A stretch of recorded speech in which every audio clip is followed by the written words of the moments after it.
Legislación laboral, Alberto Varillas, del libro Guía Legal de Negocios, invertido en el Perú, editora Beatriz Boza, publicado en 1998.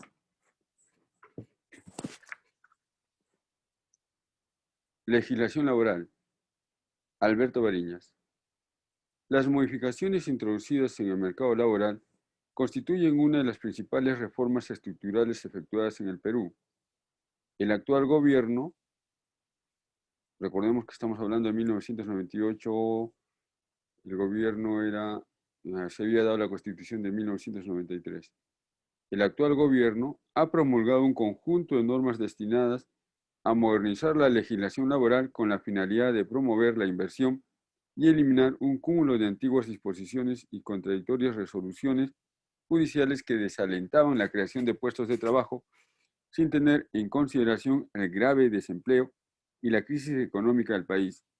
Estas medidas incluyen mayor flexibilidad en la negociación colectiva, permitiendo el arbitraje en este tipo de disputas, la consagración de contratos especiales de trabajo que permiten al empleador regular la contratación de mano de obra según las necesidades de su actividad, un nuevo sistema privado de pensiones que se ofrece como una alternativa al sistema monopólico estatal de seguridad social y la regulación integral de la compensación por tiempo de servicios, participación en las utilidades, vacaciones y del derecho de huelga.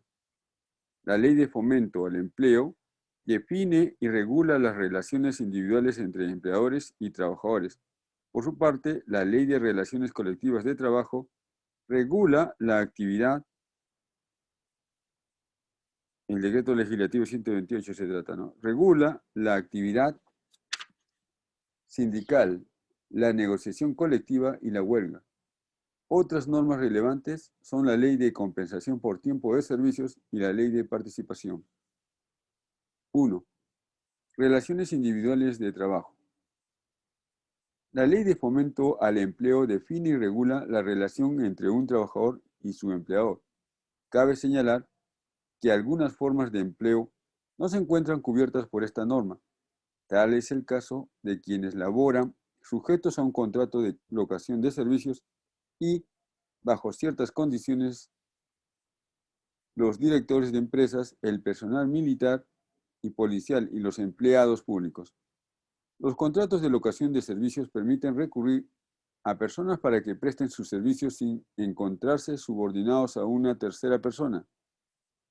Los trabajadores cubiertos por la Ley del Fomento al Empleo no pueden ser cesados de forma unilateral y arbitraria por el empleador. Este principio ha sido recogido en la nueva Constitución. Sin embargo, debe tenerse en consideración que algunos contratos, tales como los contratos a jornada parcial o para servicios específicos, excluyen a los trabajadores contratados de la posibilidad de acceder a la protección contra el despido arbitrario, que más adelante se explica. A. Protección contra el despido arbitrario. La Ley de Fomento al Empleo es de aplicación a todos los trabajadores que hayan laborado por lo menos 3 meses y cumpliendo una jornada mayor a 4 horas diarias. Dicho periodo de 3 meses, conocido como periodo de prueba, puede ser ampliado por las partes hasta 6 meses cuando se trata de un trabajador de confianza calificado y hasta 1 año en los casos de personal de dirección. Vencido el periodo de prueba, el trabajador no podrá ser cesado, sino por alguna de las causas justas definidas por la ley. Si el trabajador es cesado, sin que exista una de estas causas justas, tendrá derecho al pago de una indemnización. Esta indemnización se calcula en base a la última remuneración mensual del trabajador multiplicando 1,5 de estas remuneraciones por los años de servicio, más la parte proporcional correspondiente al año incompleto que pudiera existir. El monto máximo de esta indemnización es de 12 remuneraciones mensuales. La Ley de Fomento al Empleo señala las razones que justifican el cese de un trabajador y que eximen al empleador de la obligación de indemnizar al trabajador en los términos antes indicados. Se consideran causas justas para el cese del trabajador: 1. La muerte del trabajador o del empleador, si este último es una persona natural. 2. La renuncia del trabajador. 3. La conclusión de la obra de servicio o el cumplimiento de la condición resolutoria o el vencimiento del plazo en los contratos especiales de los que se da cuenta más adelante. 4. El mutuo disenso entre trabajador y empleador. 5. La invalidez absoluta permanente declarada por el Instituto Peruano de Seguridad Social, IPSS. 6. La jubilación que es obligatoria para el hombre a los 65 y para la mujer a los 60, siempre que se cumplan otros requisitos legales. 7. El despido en los casos y las formas permitidos por la ley. Y 8. El cese colectivo por las causas objetivas previstas por la ley y con autorización del Ministerio de Trabajo. Las faltas graves previstas por la legislación y que facultan al empleador a despedir a un trabajador sin el pago de la indemnización antes indicada son, en términos generales, las siguientes. 1. El incumplimiento injustificado de sus obligaciones laborales, la reiterada resistencia a las órdenes de sus superiores y el incumplimiento del reglamento interno de trabajo. 2. Disminución deliberada y reiterada en el rendimiento de sus labores. 3. La apropiación consumada o frustrada de bienes o servicios del empleador, así como la utilización o disposición de estos en provecho personal o de terceros. 4. El uso o entrega a terceros de información o procedimientos considerados secretos y la competencia desleal. 5. Concurrencia reiterada al trabajo en estado de ebriedad o bajo los influencias de drogas. 6. Actos de violencia, grave indisciplina o faltamiento de palabra al empleador, sus representantes, sus superiores o sus compañeros de trabajo. 7. Causar intencionalmente daños materiales en los bienes de propiedad de la empresa o en posesión de ésta. 8. Ausencias injustificadas por más de 3 días consecutivos o por más de 5 días no consecutivos en un periodo de 30 días calendario o más de 15 días en un periodo de 180 días calendario. B. Despidos nulos. El despido de un trabajador se considera nulo cuando se sustenta en 1. La afiliación a un sindicato o la participación en actividades sindicales. 2. Ser candidato a representante de los trabajadores o haber actuado en esa calidad. 3. Presentar una queja o participar en un proceso contra el empleador. 4. Acá dice 4. La discriminación por razón de sexo, raza, opinión o idioma. Y 5. El embarazo. Si el despido se produce dentro de los 90 días anteriores o posteriores al parto. Cuando judicialmente se declara nulo un despido, el trabajador afectado tiene derecho a solicitar su reposición en el empleo, así como al pago de sus remuneraciones devengadas desde que se produjo el despido. C. Contratos especiales.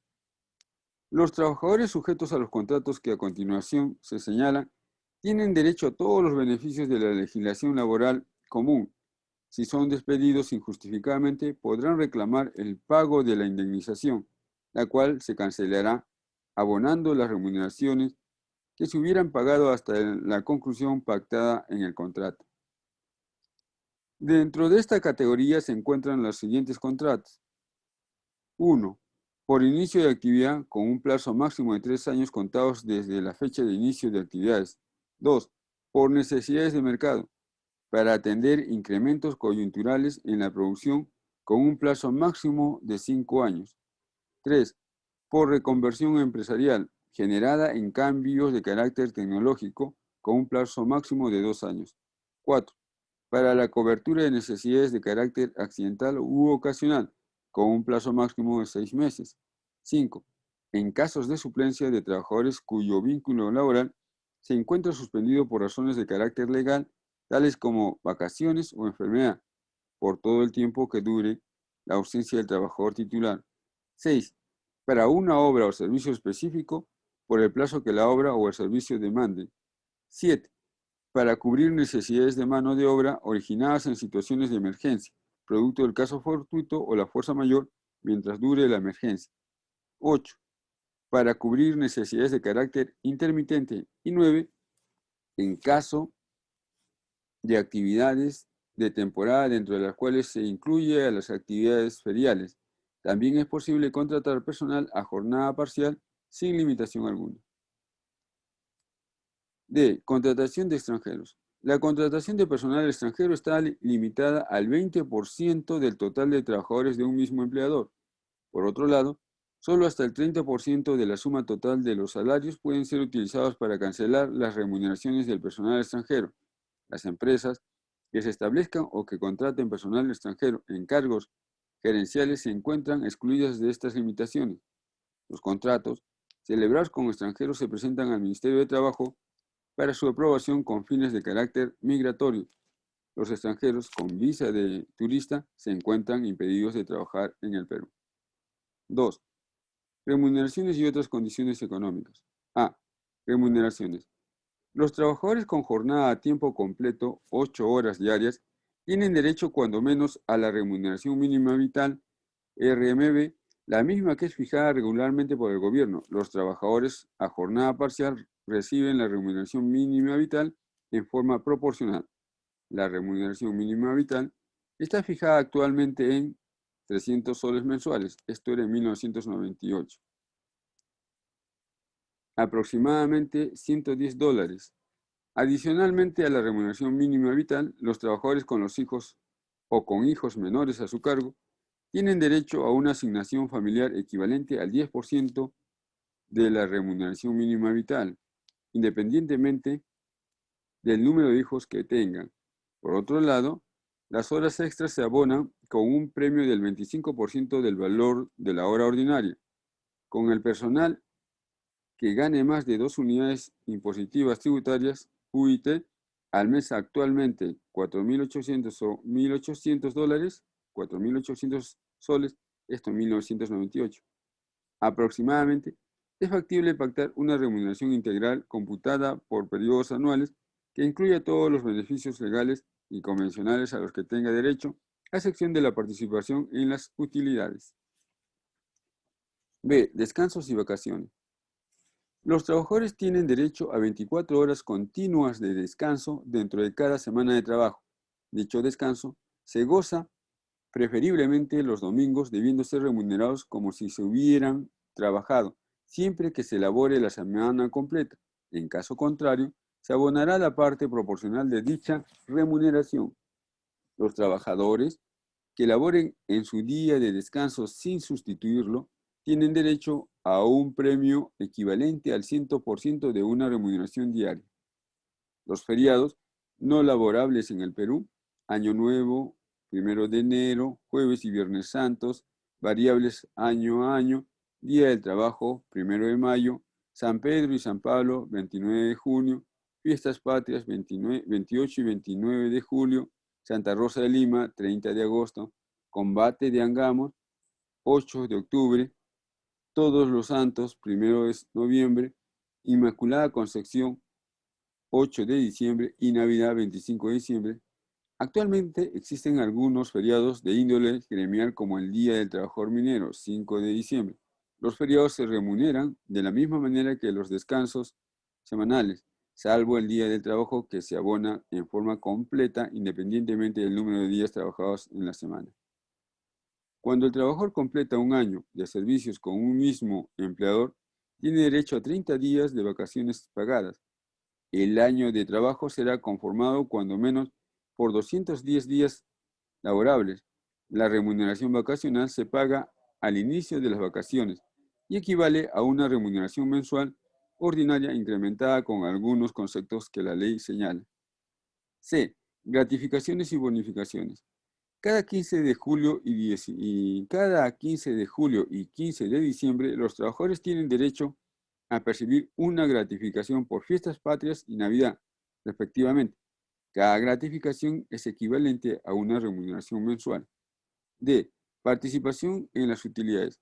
Los trabajadores tienen derecho a participar en las utilidades de la empresa.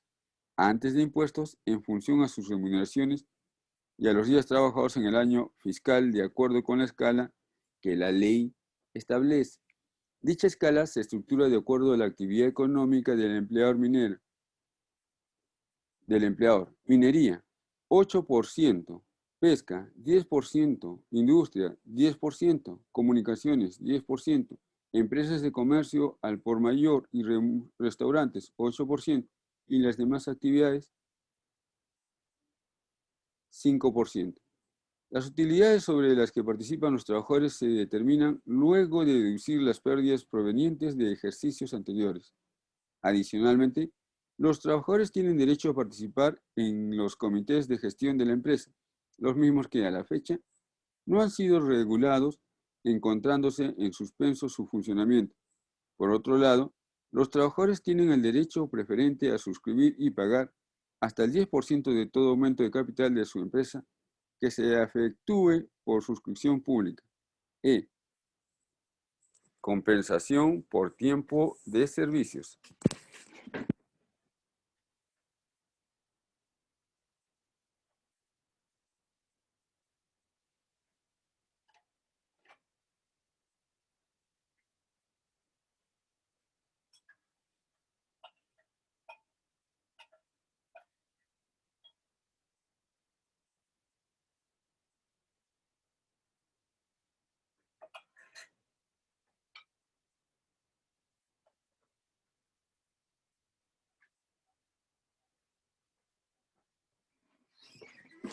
Compensación, decíamos, por tiempo de servicios.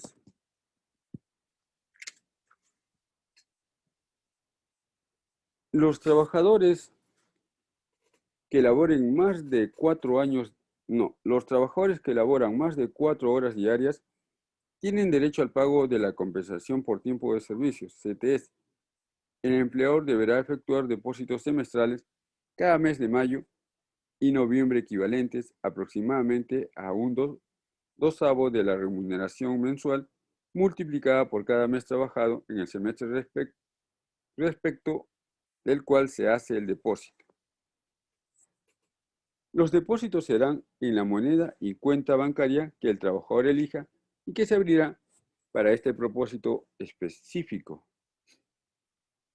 Los depósitos CTS pueden quedar en posesión del empleador siempre que exista acuerdo de partes y que el empleador acepte pagar intereses sobre estos depósitos.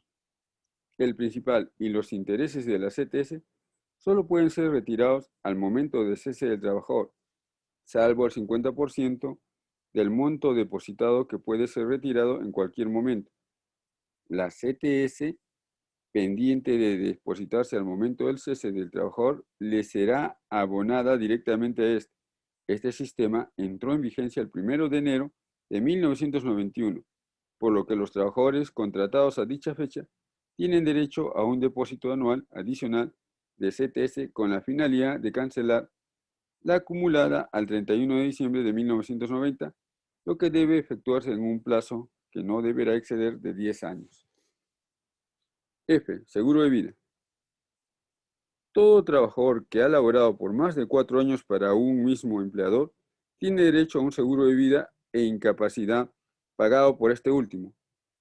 El empleador podrá decidir si adquiere dichas pólizas antes del cumplimiento de los 4 años. Los beneficiarios de este seguro serán la cónyuge y los herederos del trabajador. Si el trabajador sufre una lesión que le causa incapacidad absoluta y permanente, también tendrá derecho al pago de este seguro. El seguro en cuestión debe proporcionar un beneficio equivalente a 16 remuneraciones mensuales en caso de muerte natural y 32 remuneraciones mensuales para los casos de muerte accidental o incapacidad absoluta. Solo la remuneración mensual ordinaria es asegurable. Las gratificaciones, participación en las utilidades y otros pagos que no se abonan con periodicidad mensual están excluidos de este seguro. El monto de la prima que se abona a las empresas de seguros en forma mensual se basa en las labores desarrolladas por el trabajador. El monto de las primas pagadas por los trabajadores obreros es deducible de la contribución al seguro de accidentes y enfermedades profesionales descrito más adelante. 3. Seguridad social y otras contribuciones. La Seguridad Social es un programa de carácter nacional en el cual deben inscribirse todos los trabajadores y empleadores. Este programa está a cargo del Instituto Peruano de Seguridad Social, IPSS. El empleador es responsable de su registro y de la actualización del registro del trabajador. Tanto el empleador como el trabajador contribuyen a la seguridad social, siendo responsabilidad del empleador cobrar estas contribuciones mediante descuentos de la remuneración de los trabajadores. Las contribuciones se calculan sobre la remuneración mensual del trabajador, incluyendo gratificaciones y otras bonificaciones, a excepción de la participación en las utilidades y otros conceptos excluidos por ley, las mismas que son las siguientes.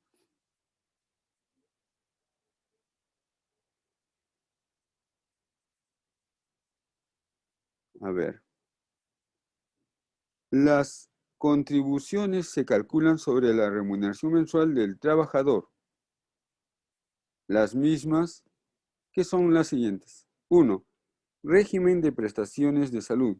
Contribución del empleador, 9% del salario del trabajador. 2. Sistema nacional y sistema privado de pensiones. El trabajador puede optar entre cualquiera de estos sistemas para determinar su pensión de jubilación. En ambos casos, la contribución es exclusiva del trabajador y se calcula sobre su remuneración mensual. La tasa de contribución al sistema nacional es de 13%. La tasa de contribución al sistema privado, que se abona a la administradora de fondos de pensiones AFP, elegida por el trabajador, es de 11%. A las tasas aplicables al sistema privado de pensiones deben sumarse los cargos administrativos y por otros conceptos que efectúan a la AFP, lo que hace que el porcentaje total de aproximación sea similar al del Sistema Nacional de Pensiones. 3. Fondo Nacional de Vivienda. Contribución del empleador, 7% de la remuneración mensual del trabajador. Recuerden que esto es de 1998. 4. Relaciones colectivas de trabajo. La Ley de Relaciones Colectivas de Trabajo regula la actividad sindical, las negociaciones colectivas y la huelga. A. Actividad sindical. El número mínimo para constituir un sindicato es de 20 trabajadores. Consecuentemente, en las compañías con gran número de trabajadores pueden coexistir varios sindicatos. La afiliación a un sindicato es voluntaria. Los trabajadores de empresas con menos de 20 trabajadores pueden elegir 2 delegados que los representen ante el empleador o el Ministerio de Trabajo. El sindicato representa a los trabajadores frente al empleador en el proceso de negociación colectiva. Un convenio colectivo celebrado entre el sindicato y el empleador será aplicado a todos los trabajadores a excepción del personal de dirección y de confianza. Los sindicatos pueden ser de empresa, formado por trabajadores de diversas actividades que elaboran para un mismo empleador, de actividad, formado por trabajadores de diversos oficios que elaboran para 2 o más empresas de la misma actividad, de gremio, formados por trabajadores de un mismo oficio que elaboran en varias empresas y de oficios varios, formados por trabajadores de diversos oficios en distintas empresas cuando en una localidad no alcanza el número mínimo para constituir un sindicato de otro tipo. 2 o más sindicatos pueden constituir una federación y 2 o más federaciones podrán constituir una confederación. Según las estadísticas del Ministerio de Trabajo, en el año de 1992 existían 2.806 sindicatos de empresas, 132 federaciones y 8 confederaciones. Se estima, sin embargo, que solo entre el 2 y el 4% del total de trabajadores del país está sindicalizado. 2 federaciones importantes han sido la bancaria y la minera. Sin embargo, solo la Federación Bancaria ha logrado celebrar convenios colectivos de carácter nacional. Aún así, algunos bancos, por decisión de sus propios trabajadores, no están sujetos a dichos convenios. Las confederaciones más importantes en el sector privado son la Central General de Trabajadores del Perú, CGTP, y la Confederación de Trabajadores del Perú, CTP. Los empleadores públicos están organizados en la Central Intersectorial de Trabajadores Estatales, CITE, y los profesores públicos en el Sindicato Único de Trabajadores de la Educación Peruana, SUTEP. Actualmente, debido a la crisis del movimiento sindical, estas organizaciones han perdido mucho en su poder tradicional. B. La negociación colectiva. Las condiciones pactadas en un convenio colectivo de trabajo se incorporan a los contratos individuales. El convenio tiene un plazo de vigencia de 1 año, aun cuando las partes pueden acordar plazos mayores y caduca automáticamente en la fecha de su vencimiento. Si bien no se requiere aprobación del Ministerio de Trabajo, los convenios colectivos deberán ser remitidos para efectos de su registro. Las negociaciones colectivas se llevarán a cabo a nivel de empresa si el convenio resulta aplicable a todos los trabajadores a una categoría, sección o establecimiento de una misma empresa. Las negociaciones podrán desarrollarse también a nivel de actividad si es que el convenio se aplica a todos los trabajadores vinculados con una misma actividad económica. Finalmente, también podrá negociarse un convenio a nivel de gremio cuando éste será aplicable a trabajadores de un mismo oficio que laboran para distintas empresas. Si no existe ningún convenio colectivo previo a la negociación, las partes decidirán el nivel en que ésta debe desarrollarse. A falta de acuerdo, la negociación se llevará a nivel de empresa. Si las pautas o las partes no llegan a un acuerdo en negociación directa, pueden solicitar al Ministerio de Trabajo la realización de juntas de conciliación, pudiendo actuar como conciliador o mediador a algún funcionario del Ministerio de Trabajo o la persona que las partes designen para tal efecto. De fracasar tanto la conciliación como la mediación, el conflicto podrá ser sometido a arbitraje. El arbitraje podrá estar a cargo de una persona, un tribunal arbitral, alguna institución representativa, el Ministerio de Trabajo o por cualquier otra persona que las partes designen. El árbitro no podrá cambiar, combinar ni crear soluciones distintas a las propuestas por las partes, debiendo escoger una de ellas. Sin embargo, el árbitro sí podrá atenuar posiciones extremas contenidas en la alternativa de solución escogida por él. 4. Derecho a huelga. Legalmente la huelga se ha definido como la suspensión colectiva del trabajo acordada mayoritariamente y realizada en forma pacífica y voluntaria por los trabajadores con abandono del centro de trabajo. Los trabajadores de dirección y de confianza no pueden declararse en huelga. Para que una huelga sea considerada legal, debe basarse en la defensa de derechos laborales. La huelga debe ser aprobada por la mayoría de los trabajadores afectados por la medida y notificada al empleador con 5 días de anticipación a la fecha de inicio de la huelga. La huelga no será considerada legal si el proceso de negociación colectiva ha sido sometido a arbitraje, ello debido a que la decisión final respecto del arbitraje depende de los trabajadores, quienes podrán dejar sin efecto una huelga a fin de recurrir a dicho mecanismo de solución.